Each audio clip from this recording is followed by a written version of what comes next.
बताने का कार्य करें, क्योंकि हम जो देख रहे हैं, हम लोगों के अंदर एक बात रहती थी, तो ये बात रहती थी कि हम अपने सीनियर से सीखते थे। मुझे आप ध्यान है शिशिर द्विवेदी जी का मैं नाम ले रहा हूँ, जो जनप्रिय के संपादक रहे थे और उस समय जनसत्ता जिसका सबसे ज़्यादा बोलबाला हुआ करता था, उसके संपादकीय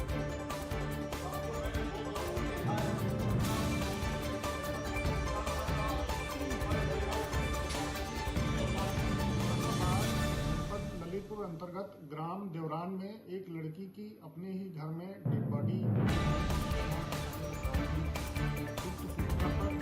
बात की तो सभी कार्रवाई करते हुए मौके पर पहुंचकर शव को पकड़ने लेकर कार्रवाई की गई।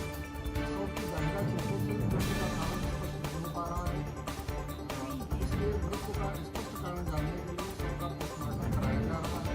नियम रिपोर्ट में जो तथ्य सामने आएंगे उनके आधार पर अग्रिम कार्रवाई अमल में लाई जाएगी। मौके पर शाम के कानूनों का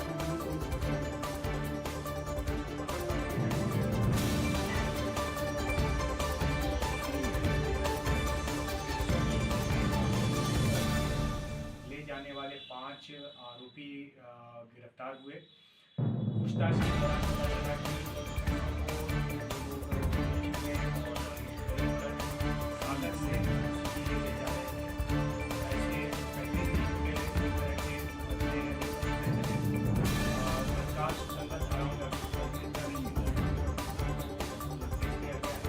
आगे की अग्रेसर की कार्रवाई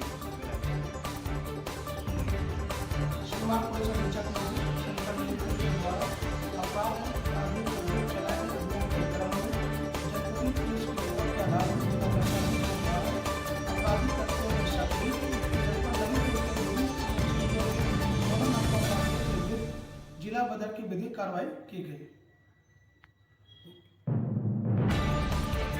आप जिला अध्यक्ष crime out of the control है। 3 दिन में 3 घटनाएं बड़ी हो गई है। बाढ़ थाने में एक बच्ची की हत्या हो गई है और बड़ा थाना में फांसी लगा दी गई है। घटनाएं होती है प्रशासन तुरंत कार्रवाई कर रहा है और पूरी धाराओं में घेरकर किया जा रहा है। अंतर्गत सारे कार्य किए जा रहे हैं। जहाँ जहाँ घटना होती है तुरंत प्रशासन कार्रवाई कर रहा है। क्या नाम है तुम्हारा? संतोष रखा कहाँ के निवासी? जागरण के निवासी है सर। क्या है मामला, कहाँ का मामला? मामला बंट का है। हम जागरण में रहते हैं, हमारी बंट में जमीन है। हमने उस जमीन पे फसल बोई थी, दमंगों ने उस फसल को काट लिया है। उसकी एप्लीकेशन मैंने थाने में जाके दी साहब के लिए, तो साहब ने एक दिन हमारे लिए बोला कि आज जाओ, कल मैं आपका फैसला करा दूंगा। और भाई से पूछा कि इतनी फसल काटी है, तो उसने बता दिया कि हाँ मैंने फसल काटी है, मुझसे गलती हो गई।